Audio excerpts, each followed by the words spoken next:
Hey, welcome back to Goals, Grit, and some woo-woo shit. Today's episode is the final installment of my Healthy as Fuck book club series, where I reviewed the major concepts in my best-selling book, Healthy as Fuck, and I told you what I would change if I wrote the book today.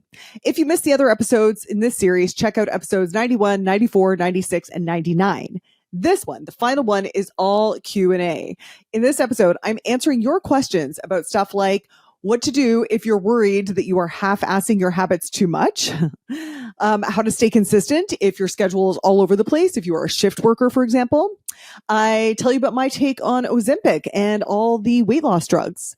We talk about whether sugar addiction is a legit thing and the real secret to fixing your 3 a.m. insomnia. Now, listen, dude, I paid a sleep coach to fix this for me, and I swear you've never heard about this technique before. So listen up for this alone.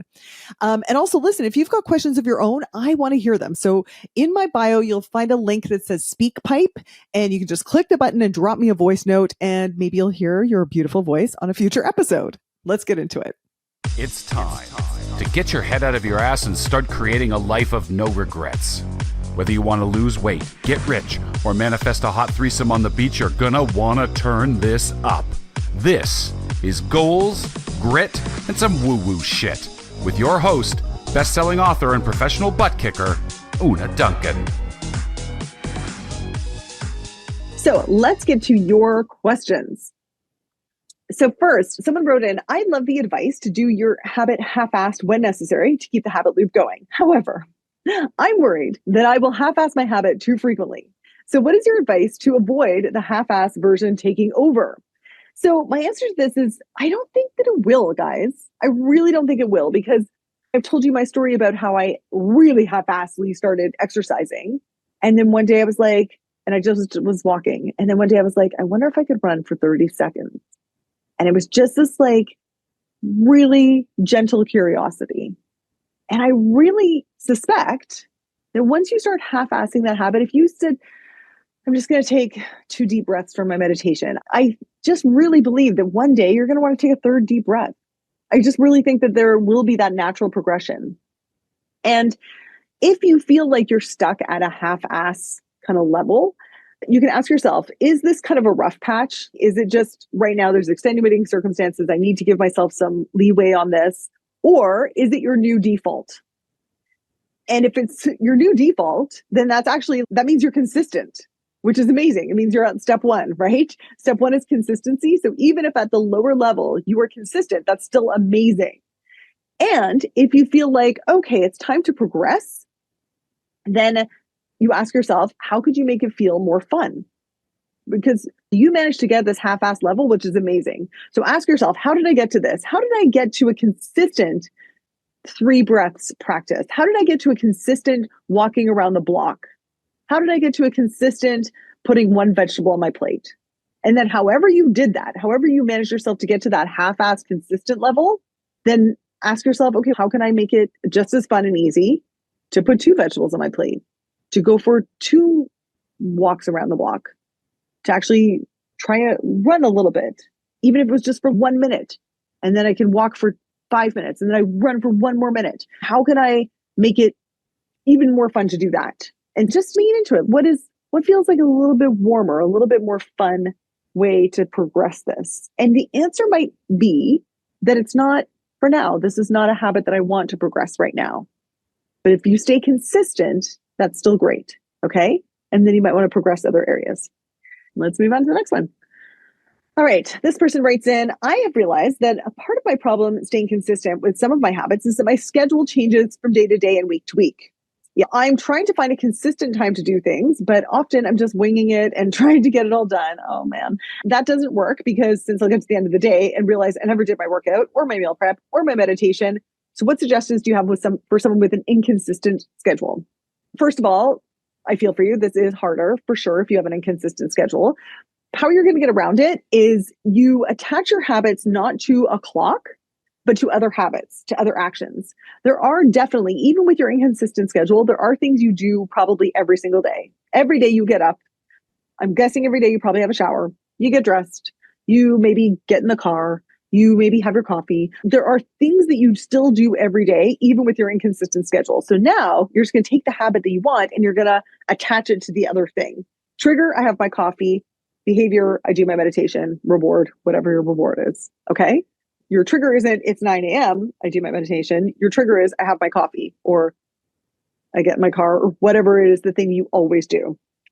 The other strategy for you is instead of having I do my workouts in the morning at a certain time, you can say, I have to do my workout before lunch or before dinner or whatever. So instead of having a front loaded trigger, you have it, I don't get to have my dinner or watch TV, eat whatever the thing is that you will always do. You don't get to do that until you do your workout or your habit that you're trying to do. All right. So have a must do it before deadline. And the third thing you could do is if this sort of stuff resonates with you, when we talk about the life-changing magic of getting your shit together, you could sit down week by week and be like, all right, this week I'm on the morning shift on Wednesday, and then I have this here, and then I've got the kids' hockey game here, and you just build around it and you put it in your schedule and you figure it out day by day. That's another thought. And also remember, you've always got the option to go half-ass. So even if you've got the deadline, I don't have dinner until I've done my workout, and you've just done the night shift and you're coming home at 3 a.m., that's a great chance to do one sun salutation, do a stretch, whatever, and then call it a night and be like, I have satisfied my workout for today. You've always got that option. Anybody, I've got a couple people here saying they have inconsistent schedules. Does anyone want to unmute and say what's worked for them as far as getting their habits done? I've got a glass shower, which I need to squeegee. So I do squats and I do 15 squats on my glass shower. That's great. So she's attaching the habit to other habits that are already existing. So this is called habit stacking, and that works beautifully. I love it. Anyone else have an inconsistent schedule? Kelly here is saying that she pencils in her workouts at a good time every day. Man, Kelly, I just want to give you massive respect for putting in that extra time to figure it out every week. That's really awesome. Una, my schedule is really inconsistent too. And I am half the days at my house working from home. And so I go up and down the stairs, listening to podcasts, doing work that I can do on my phone. But like I'm walking around my house right now, which I was sitting on the couch, but I got up and walked around. But I use my house as my little exercise area to make sure I get the workout in. Amazing. And for those of you curious, Melanie talks more about that on her podcast, so definitely check that out. Next one. What do you think of the weight loss drugs like Ozempic? So I mentioned this a little bit in the first book club meeting because it is definitely something that would need an update in my book.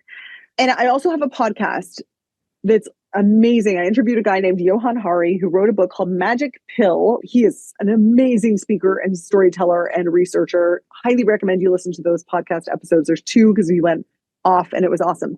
But let me give you a little summary right now. So what do I think of them? First of all, I think it's amazing. They really work. Like they really work after decades and decades of people trying to find the magic pill that's going to make this happen. It's extraordinary. It's going to change everything about the obesity crisis. And it also helps with the food noise. It helps with the chatter in your head, which I think is also extraordinary. It's not just that the weight melts off. It's that your psychology has changed, that you don't think about food all the time. And I have friends who it's completely changed their life. And I'm so happy for them. So happy for them. And then personally, my thought about it is, wow, it's fucking awesome. Now that we're not as distracted about fat loss, we can start to focus on fitness. And that feels really exciting to me. And I'll talk about the cons. Cons is obviously it's really expensive, so it is not accessible to everyone, probably not accessible to a lot of people who need it most.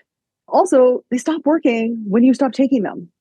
They don't deal with any of the trigger behavior. It doesn't deal with any of the reasons, whether they are environmental or behavioral or emotional. It doesn't deal with any of that.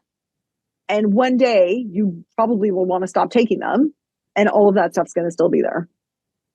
Also, physically, there is a lot of people lose a lot of muscle, which we know is all very important, especially at our age. There is a chance of malnutrition. A lot of people don't eat enough calories and they don't often want to eat because sometimes can make you feel a little bit nauseous. So I hear. So if any of you experience morning sickness, if you're ever pregnant or just like a light flu, I do not want vegetables. I want like premium plus crackers. So I've heard that it can also have that sort of effect. So there is a risk of malnutrition. For some people, there are some studies that show an increased risk of depression, although they're not really sure whether that is because the drugs are causing depression or if it's that people who already had underlying problems and were self-soothing with food are no longer able to do that and they've lost a coping mechanism and therefore that's spilling over. And there are also some studies that show there's an increased risk of certain cancers. I think off the top of my head, thyroid cancer is the big one. All of that said, the conclusion that Johan comes to at the end of his book, and I think I've got these numbers right, but definitely listen to that podcast if this is an area you're interested in. He said, if you are over a 32 in your BMI, then this class of drugs will reduce your risk of health problems for sure. It's probably a great idea for you if you're over 32 BMI.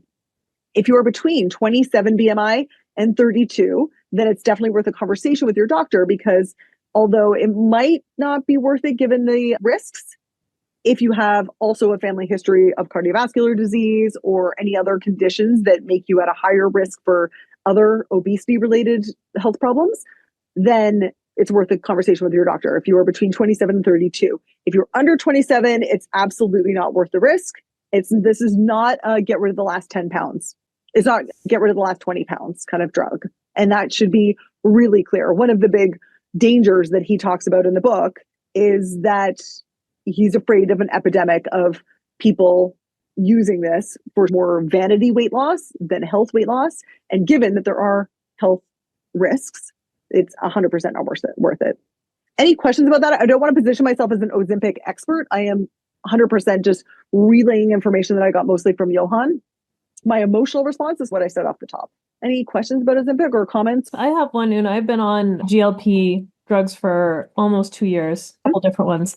And one of the downsides that I found is it's really hard to get, you mentioned malnutrition from people not eating enough, but it's also really hard to get proper nutrition because you have no appetite. And when you have no appetite, those ultra processed foods and sweets and snacks are the only things that you feel like you could eat. So if I'm looking at a dinner of like chicken breast and vegetables and a little side of rice versus a couple of pogo dogs, I can't force myself to put in the time and effort involved in preparing the meal and then eating the chicken breast. And I'll get a couple bites in and I'll just get bored and I'll stop eating. Yeah. But the pogo dogs are like highly palatable. I can get that down. So then I'll actually get some calories. So I know the nutrition's not there with the pogo dogs. So that's definitely been a downside for me. Yeah, thank you so much for sharing that. And that's what I've heard too. And if you think about it, that it's also, you get out of the behavior of making healthy food and you get out of the identity of someone who eats healthy food. You know what I mean? So all of those kind of really good habits might go by the wayside if the fat loss is taken care of by the drug.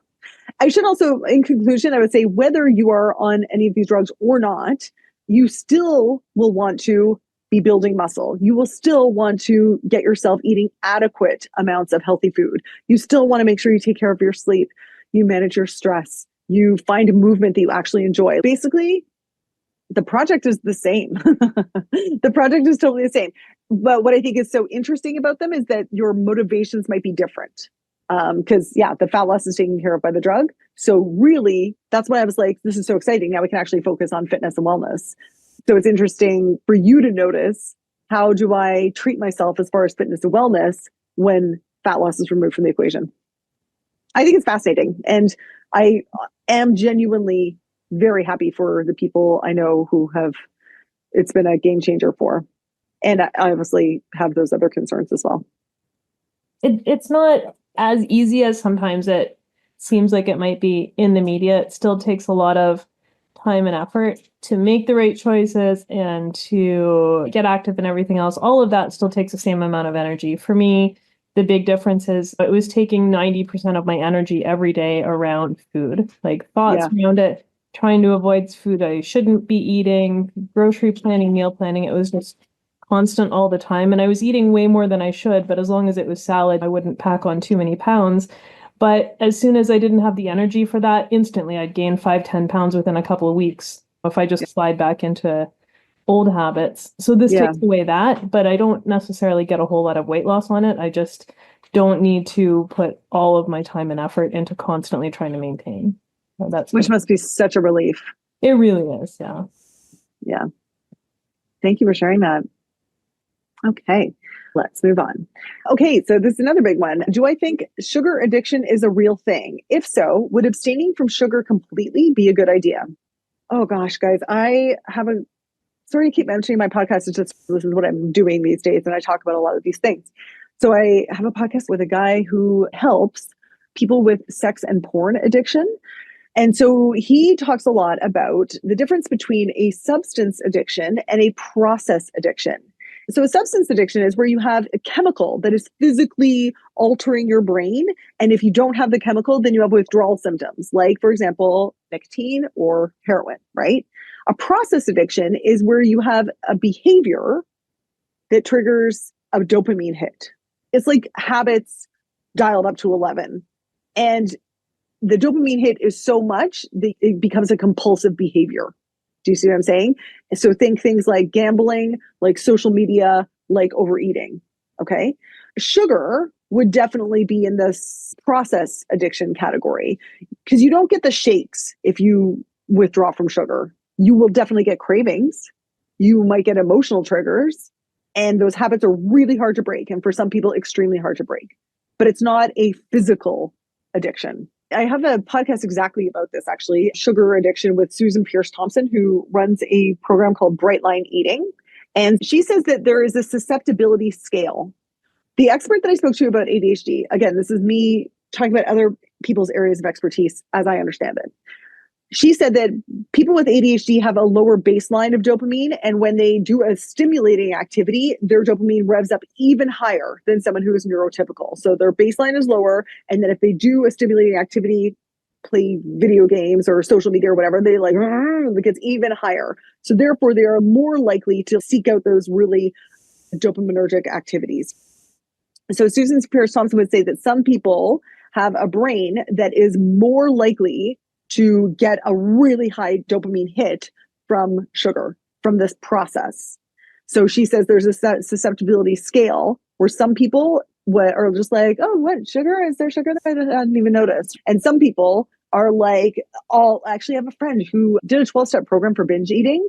And he once described to me that if we were at a party and he and I were talking, I would be pretending that I'm listening to you, but really I'm clocking where the dessert tray is being had. All my attention would be noticing where the dessert tray is and how soon it's going to get to me. And if I can take more than one without seeming weird, and to make sure that it's not gone before it gets to me. And that would be all I was thinking about.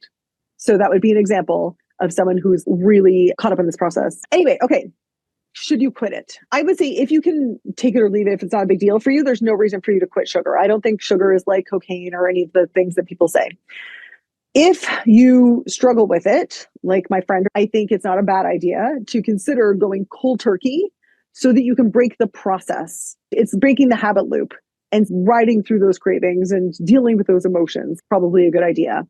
If you're somewhere in between, when you're like, I wouldn't quite be 100% focused on where the dessert tray is, but I would be really excited when it got to me, then it might be a good idea to just set clear boundaries and guidelines for sugar consumption.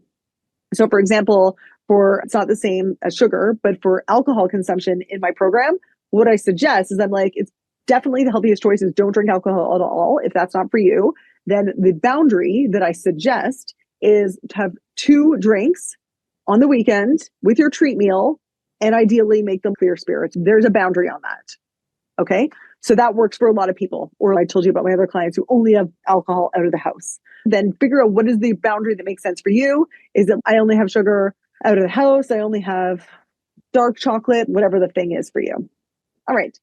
What is the best advice for someone trying to meditate? So first of all, make it small. Literally a couple of deep breaths, 2 minutes. Also, forget about clearing your mind. Don't even think about that. Your mind, just think about, I'm going to watch what my mind does. And that's it. And just be like, woo, look at that baby go. There's no way you're going to be able to clear your mind. People meditate on top of mountains for 20 years and they can't do that. Give yourself something to focus on. Play some beautiful music, look at a candle, focus on your breath. Don't just try and go blank. That won't work. Give yourself the gift of something to focus on and anchor it on something else. As with any new habit, don't be free floating. My meditation will happen sometime today. No, meditation happens immediately after I work out or immediately after I brush my teeth. Anchor it on an existing habit and set a timer or use an app to help you. So make it super clear and defined. I'm going to meditate now for 2 minutes. I'm going to meditate for 3 conscious breaths. Okay. And apps can be so helpful for this. I use Insight Timer, which I love. Headspace is a fantastic learn to meditate program. I think it's only 10 minutes a day or something like that. A lot of people love the app Calm. And you might also want to expand your idea of what meditation is. Maybe meditation it could start with something as simple as listening to a story. Guys, I'm obsessed with this. Get Sleepy is the name of the podcast. I'd listen to it on YouTube before I go to bed. And it just tells these stories in a really calm way. And the stories are usually like, a cat goes out at night and what is this little cat adventures in New York City? And they're so calming and it puts me to sleep like that. So if you have any sleep issues, when I wake up in the middle of the night, I do a Get Sleep story. But even just lying there and listening to a Get Sleepy story and allowing that to just take your attention, that could be meditation. Going for a walk where you're not also listening to something could be a meditation. So that's another idea. Expand your idea of what meditation is and could be. Any questions or comments about meditation? Okay. This lovely person is saying, I have absolutely no problem going the fuck to sleep. My problem is getting the fuck out of bed in the morning. Happy to take any advice for conquering that issue so I can have more time to myself in the mornings to work out, meditate, or just simply not be rushed. Okay. First thing, when your alarm goes off, do not fucking negotiate. No more 5 more minutes. If you're going to get up, you're going to get up, right? 5 more minutes will make no difference. You're just going to be lying in bed doing the negotiations in your head and making yourself get upset. Just get the fuck up right away. I think Mel Robbins, uses this in her 5-second rule, like 5, 4, 3, 2, 1, do it. Don't think about it. And you could also put the alarm clock across the room. So you have to get up to shut it off. But my biggest advice is, like almost all my advice, is make it easier. Put super cozy clothes by the bed so you can get up and get into your cozy outfit. Wake up and do the funnest thing you can think about. Wake up and watch TV at 5 a.m. Wake up and eat a little yummy thing. I wake up and I'm like, oh, it's coffee time. I love coffee time. So that's super exciting for me, right? Wake up and, give yourself social media scroll time. Your only job is to wake up. If you tell yourself, I have to get out of this very cozy, lovely bed and then go outside in the freezing rain and run, that might be a lot to ask yourself for a morning routine. For now, all I want you to do is just get up and do the loveliest, best, yummiest thing you can think of. And that's all your job is for now. And then after you've done that for a little bit, then you might want to transition to any other self-care practices that feel like they require a bit more from you. But now all you got to do is get up. And then also physiologically, you will reset your circadian rhythm a little bit more if you expose yourself to light, if you do some movement, if you take some deep breaths. Those are all good things too. But for now, just get up and make it as delicious as possible to get up. Okay. Final question. And I think it's so important. What are some of the current marketing ploys or trends in the diet culture that we should be wary of? I think it's so critical because there's so much misinformation out there right now. And the landscape is so loud, at least for me. I don't know if you guys all have like cute baby pandas in your internet world. I'm so jealous. I got to curate mine a little bit more, but mine is mostly screaming about protein and menopause and I don't know, seed oils or whatever. I don't know. I'm coming up with a framework on how to help people distinguish what is bullshit and what is not, because it's so loud and people are screaming in the most emphatic terms about things that are completely the opposite from each other. And it's, what do I do? Who do I believe? So this is the framework I'm coming up with. Tell me if you like it. 5 C's. So first of all, check the credentials. Just because someone has doctor by their name doesn't mean that they are necessarily the best person to talk about this. For example, if you have a dermatologist talking about some skin thing being toxic, that's actually not a dermatologist who is the expert on that. That would be a toxicologist. And I was like, what? I would believe anything a dermatologist told me about skin. I was completely floored by that. That one was a little bit tricky, but there's like a lot of chiropractors out there who are telling women what to do about their hormones. Yes, doctor, but come on, that's not your area of expertise. So first thing, check the credentials. Secondly, check for consensus. If there's one person who is saying they're all lying to you, I'm the one telling the truth, probably not true. Check for consensus. If they are completely out of step with the rest of their peers, then that is something I would definitely, it's not to say that consensus is always right, but if you have a lone wolf who's saying something and nobody of equal expertise and education agrees with them, I would really be careful about that. And then I would check, is there a conflict of interest here? Who benefits from me believing what this person is saying? Are they saying everyone is vitamin D deficient and, oh, I happen to sell vitamin D supplements? That's not always horrible. Again, none of these things, just because someone's a chiropractor doesn't mean they're saying the wrong thing, for example. Just because they're the lone wolf doesn't mean that they're wrong. But I would go through all of these and cross-reference, right? Do they have the right credentials? Is there consensus among their peers? Do they have a conflict of interest? Are they benefiting from this thing that they're telling me? Also, is it common sense? If they're telling you that the reason that you're fat is because you eat fruit, is that common sense? Or that you're starving yourself and that's why your body's retaining fat? Or, gosh, what else do people say? Anyway, just is it common sense? Also, looking at yourself, ask yourself, do I have a confirmation bias? Do I like this information because it's telling me, like, because I hate exercising and this information saying exercise is bad for you over 40? Do I have a bit of a confirmation bias and then I secretly want this to be true? And so I'm telling me more and really loving this particular influencer who's telling me this thing that I want to hear anyway. Okay. We've got a little bit of time. So they may have any other questions that I haven't talked about. Una, I have a question about the sleep, the stuff that you were talking about. Yeah. What if you wake up in the middle of the night and can't go to sleep for 2 hours or something? What then? That's usually what happens to me. This is so common, Angela. Gosh, at the risk of sounding repetitive, I will refer you to an awesome podcast that I did with a sleep expert, because this is my pattern as well. And so many women our age do exactly that. No problem falling asleep. And then 2 a.m. comes around, you're like, ting, what's going on, world? And then your brain starts going, and then there's no chance. And then you're walking around like a zombie. And then you don't maybe feel like the best food choices. And you don't really feel like a hardcore workout, and ripple effect, right? Definitely go check out that podcast. Thank you for finding that, Jess. But I'll tell you, and I actually coached with this woman, Janet Whalen, because I was really struggling with this. And the biggest takeaway that I had with her coaching is how much of a mindset thing it was. And I was, oh my God, I can't believe I didn't see it. Because of course I coach on mindset all the time. But I didn't realize that what I was doing was I was going around, and I'm like embarrassed about it now, but I would go around all day being like, oh, I didn't sleep a wink last night. I hardly slept at all. I am going on no sleep. I would talk about it all fucking day long. And I would make myself such a victim about it. And then I would also I would start to get a little panicky at night. Oh my God, what if I don't sleep tonight? I've got a big meeting. If I don't sleep, oh my God, it's gonna be up like that. And I just went up like this. And so one of the things I had to do in my coaching with her was start to write down all of the sleep thoughts and things that I was saying about sleep. And as soon as I did, I was like, oh God, no wonder I am not sleeping well. I'm like building brick by brick the most solid identity of someone who struggles with sleep, for one thing. Also, I woke up and I immediately went into panic mode because I wasn't sleeping, because I had this identity of someone who can't sleep. She also helped me have realized that you don't actually function worse on that much less sleep. You need about 5 hours sleep to function properly.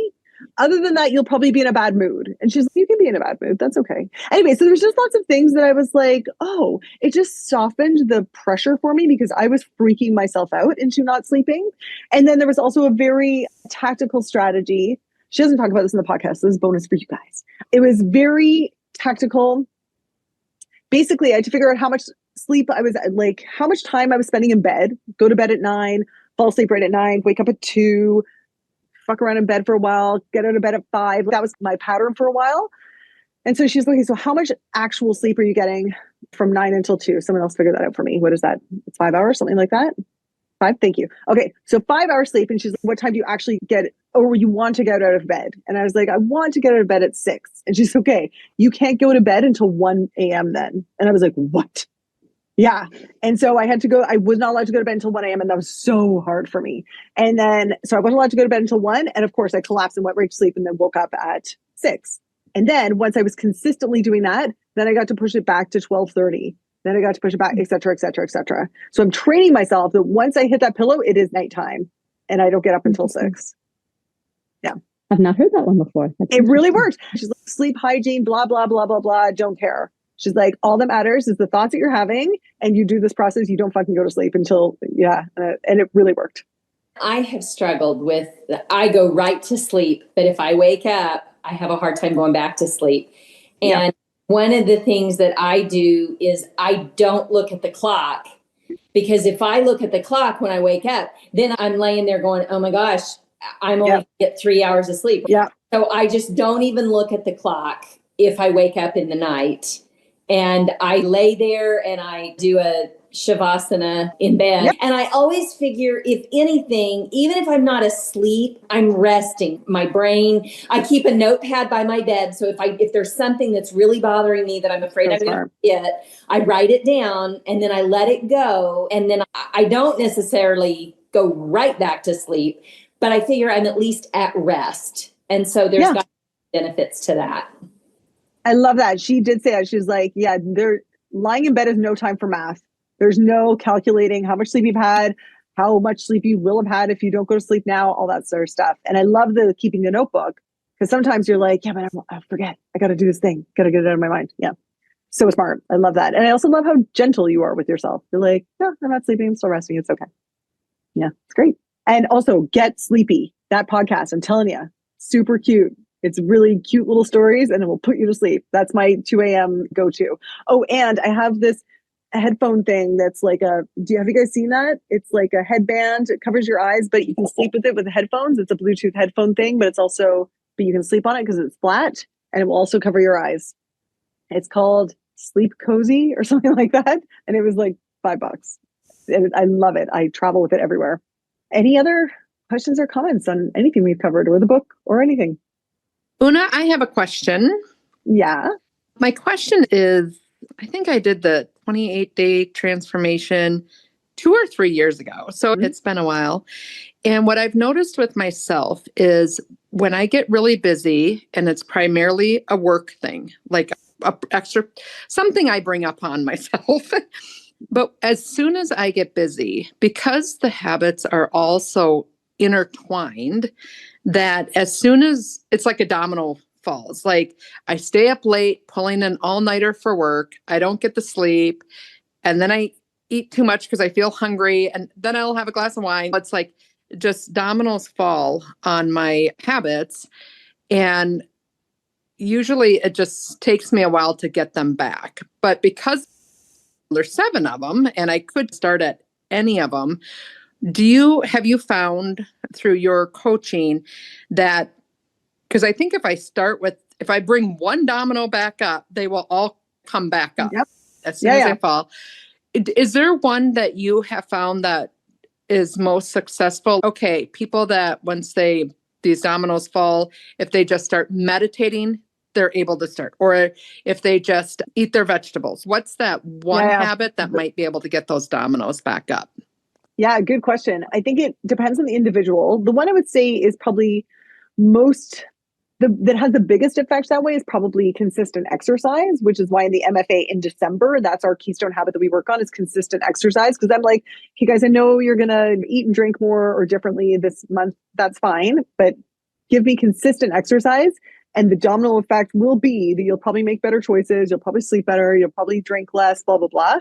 So that's the one. However, if you're someone who finds exercise really hard anyway, then I wouldn't choose that. We'd want to go for a little bit more low-hanging fruit. So then I would choose meal prep. Especially, and also I'll say, if your most important outcome that you want right now and your priority is weight loss, meal prep would be the one. Because then you're going to eat healthy food and you can even pre-portion the stuff. And that's a great keystone habit. Yeah, meal prep has been phenomenal for me since starting. So that's been great. And I actually enjoy exercise, not necessarily at 5 a.m., as much. But that is a good one to just plant in my brain that as soon as I'm getting busy and those dominoes fall, I'll just take your advice and jump on my bike downstairs or go up and down my stairs or just do something. Yeah. Something. Awesome. All right. Thanks. Good for you for the meal prep. If weight loss is the most important thing for you right now, meal prep is the number one habit, I would say. And next month in the MFA, that is the keystone habit that we're focusing on. Listen, dudes, I am so grateful that you showed up for this book club. Thank you. And that's a wrap on the Healthy as Fuck book club series. By the way, if you haven't checked it out, Healthy as Fuck was named one of the top 100 fitness books of all time. And the audio version is especially good if you want a Canadian accent in your ear, giving you a gentle and loving kick in your ass. I'll link it below so that you can grab it or gift it to anyone who's got fitness goals. Or just get it for free from your library. I actually have a friend who is very kind of anti-consumption. And one of the best Christmas gifts I ever got was she chose a bunch of library books for me. She wrapped them up in Christmas paper and then she delivered them and she offered to come back and pick up the books and return them for me. And then she said, and if you've got time, I can stay for a glass of wine and we can discuss the books. It's the best present. And obviously, if you know someone who is curious about Ozempic, who is struggling with their sleep, or maybe wondering if they've got a sugar addiction, send this episode their way. And I'll see you next week. Hey dude, thanks for listening. If you like this episode, make sure you're subscribed so you can get the next one. And by the way, if you rate and review this podcast, it really helps me get found by other people who need some goals, grit, and some woo-woo shit. And be sure to connect and DM me at Una Duncan on Instagram and let me know what you thought of the episode. Chat soon.